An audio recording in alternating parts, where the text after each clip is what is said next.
pinatay ko yung ventilador, ang ginaw eh. Giniginaw ako. Sabi sa inyo, kapag hindi naka-jacket, pag t-shirt lang, ang ginaw eh. Tuloy. Para kay Chief State Counsel Dennis Chan, pinakamadaling paraan daw ang isuko na ang dating PNP chief. Naku po, isusuko ka ba to, oh? Oh. Hindi, yun naman po talaga ang pinakamadaling paraan. Tsaka, at nang sa ganon, malinis nila yung kanilang pangalan. Di ba? Hindi yung ganito, tago dyan, tago. Wala, iisipin nung mga tao na, si Bato, takot yan pumunta doon kasi hindi niya kayang ipagtanggol yung kanyang sarili. Di ba? Totoo naman po yung sinasabi na pinakamadali, isuko na lang si Bato de la Rosa at doon siya magpaliwanag. At pagka naipaliwanag niya ng maayos, kung sino talaga ang may mga kasalanan diyan sa tokhang-tokhang na yan, di acquitted siya, laya siya.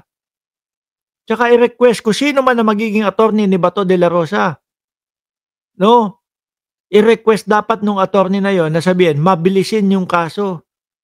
Para nang sa ganun makalaya agad sila kung mapapatunayan nila na sila ay walang sala. Di po ba?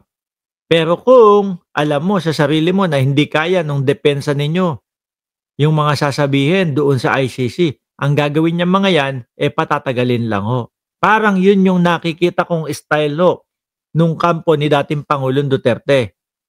Di ba? Pinapatagal nila, mga bossing. Pinapatagal. Bato is untouchable.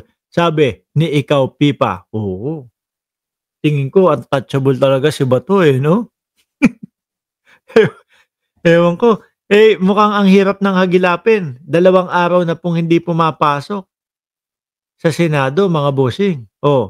Ulitin natin para po doon sa mga late pumasok, mga kababayan, ano daw po ang gagawin ng gobyerno ng Pilipinas kay Batorni? Hindi raw kukup-kupin ng gobyerno si Senator Ronald Bato de la Rosa kung may arrest warrant na nga mula sa ICC.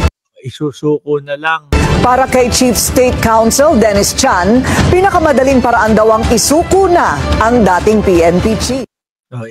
Isuko na lang si Bato para mabawasan na din tayo ng iniisip at nang sa ganun, pupukusan natin yung ICC, di ba? Yung mga hearing ng ICC.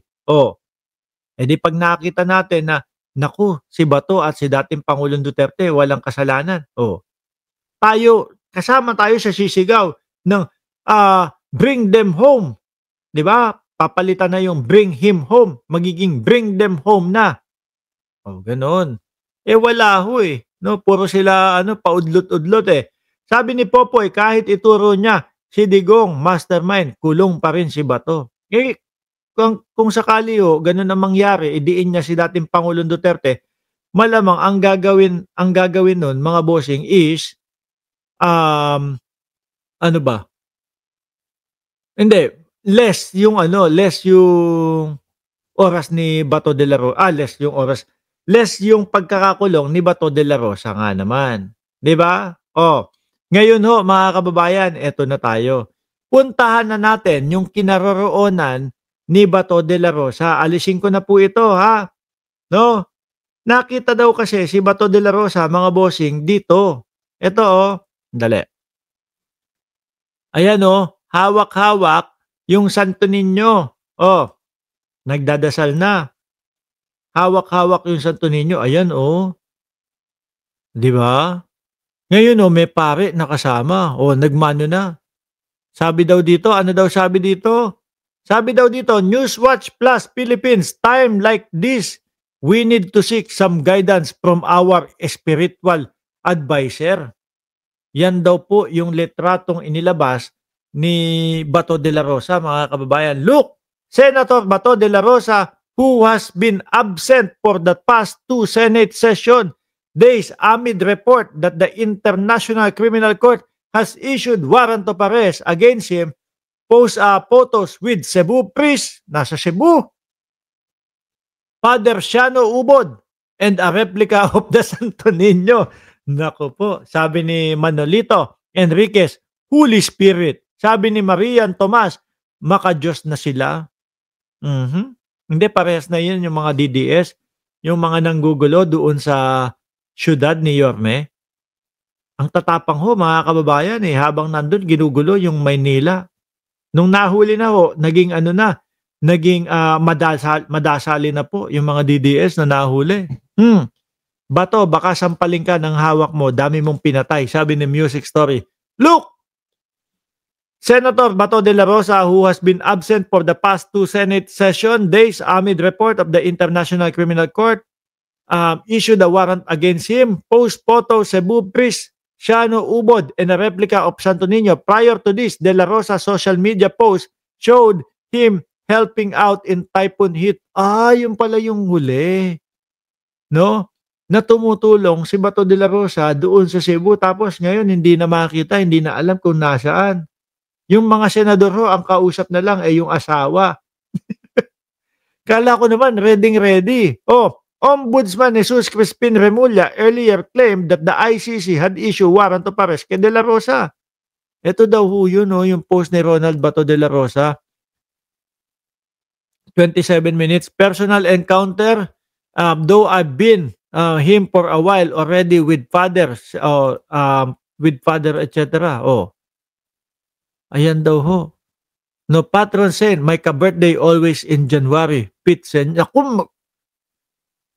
January pa. Magpapasko. Ang hirap ng sitwasyon ni Bato, no? Magpapasko. Pero nung panahon ho nila, mga kababayan, nung namamayagpag ho sila sa kapangyarihan. Actually, kumbaga, senador pa naman din ho eh. Pero nung panahon ng ang presidente ho ay si Digong, astigin ho itong mga ito. Sabi ni Manolito Enriquez, tinatawag daw ni Ping Lacson, di raw sumasagot. Pero at least ngayon, no, kakaiba na ho. Kasi nung panahon ho, nung kay dating Pangulong Duterte, naka-off ho yung cellphone ni Batorni. Di ba? Naka-off ng 24 oras yung cellphone ni Batorni ho. At least ito, siguro, dahil po ang sabi po is hindi daw sumasagot, ibig sabihin naka-on. No, baka nagmumuni-muni. Grabe, susunod naman. Sino magsusunod na magtatago naman? Si Bongo naman. Sabi ni Manolito, naka-off yung cellphone. Gawain ni Bato yan eh. No? Gawain ni Bato yan, mga boss eh. Piruin mo, marinig mo, na hindi ka na isusuko ka na lang ng gobyerno, marinig mo na hindi ka kukupkupin ng gobyerno ng Pilipinas, marinig mo na kahit nasa Senado aarestuhin ka kahit nasa sesyon. Ano pa gagawin mo nga doon? Baka magtago na lang talaga. Sabi ni Music Story, kumita na yan, paawa style. Malalaman kasi yung location niya kapag ka naka-on yung sa bagay. Kung naka-on yung location, 'di ba? Insanity. Play na rin plea na din si Bato. Sakit sa ulo niya ang sitwasyon niya, ha?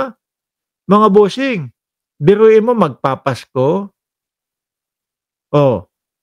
Magbabagong taon, magbe-birthday pa.